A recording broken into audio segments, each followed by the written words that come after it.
Bonjour à tous et bienvenue dans Minute de réflexion. Si tu n'es pas encore abonné, je t'invite à le faire afin de recevoir les prochaines minutes de réflexion et pense à activer la cloche.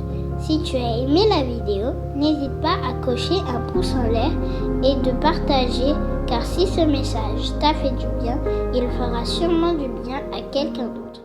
Bonjour à tous et bienvenue dans Minute de réflexion. Il me faut faire le plein. Je me souviens que lorsque ma voiture était presque sur la réserve, mon fils me disait « Papa, pense à faire le plein ». Tu sais, la crainte de tomber en panne. Je lui répondais « Pourquoi ? Tu as peur de pousser la voiture ? Qui n'a jamais eu peur d'être en panne d'essence ? Il me faut faire le plein. Mais le plein de quoi ? Si ton véhicule roule au gasoil et que tu mets de l'essence ou de l'eau, tu sais déjà qu'il te faudra aller chez le garagiste, car le constructeur a préconisé du gasoil pour le véhicule qu'il t'a vendu et que tu as acheté. Le constructeur de ta personne, qui est notre Dieu créateur, a prévu pour ton bon fonctionnement et ton épanouissement deux choses qui composent ton carburant, la bonté et l'amour. Comment en faire le plein ? D'abord, il nous faut faire confiance au distributeur officiel Jésus-Christ. La Bible nous invite à en faire la demande par la prière et par la foi gratuitement. Autrement dit, dans l'amour, la confiance et l'espérance, tu vois s'accomplir ses promesses. Si tu es sur la réserve, tu prends le risque de tomber en panne sèche. Il me faut faire le plein. Si tu réclames le plein, c'est pour aller où ? C'est peut-être pour aller plus loin, surtout lorsque nous avons un long trajet à parcourir. Dans la parabole des 10 vierges, 5 d'entre elles avaient pris soin de prévoir le plein.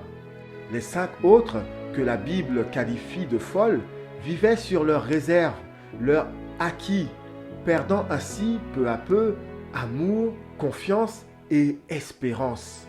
Le jour venu, ou plutôt à la fin du trajet, au milieu de la nuit, on cria « Voici l'époux ! Allez à sa rencontre !» Alors toutes ces vierges se réveillèrent et préparèrent leurs lampes.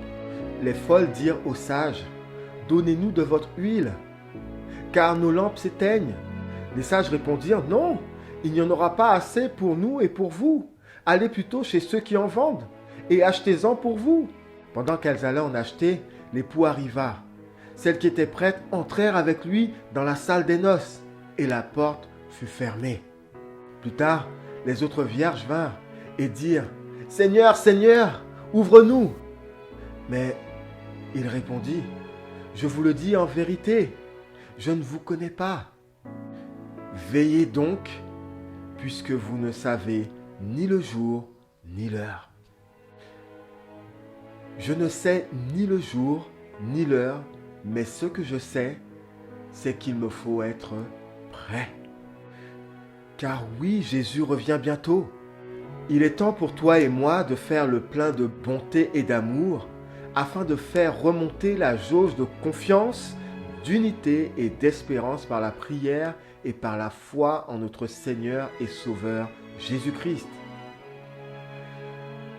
Et si on créait cette chaîne de bonté et d'amour qui fait du bien à notre entourage ainsi qu'à notre cercle d'influence. Tu donnes, tu reçois. Oui, tu donnes, tu reçois. Soyez bénis et que Dieu inspire notre réflexion et notre journée. Amen. Pas encore abonné, je t'invite à le faire afin de recevoir les prochaines minutes de réflexion et pense à activer la cloche. Si tu as aimé la vidéo, n'hésite pas à cocher un pouce en l'air et de partager car si ce message t'a fait du bien, il fera sûrement du bien à quelqu'un d'autre.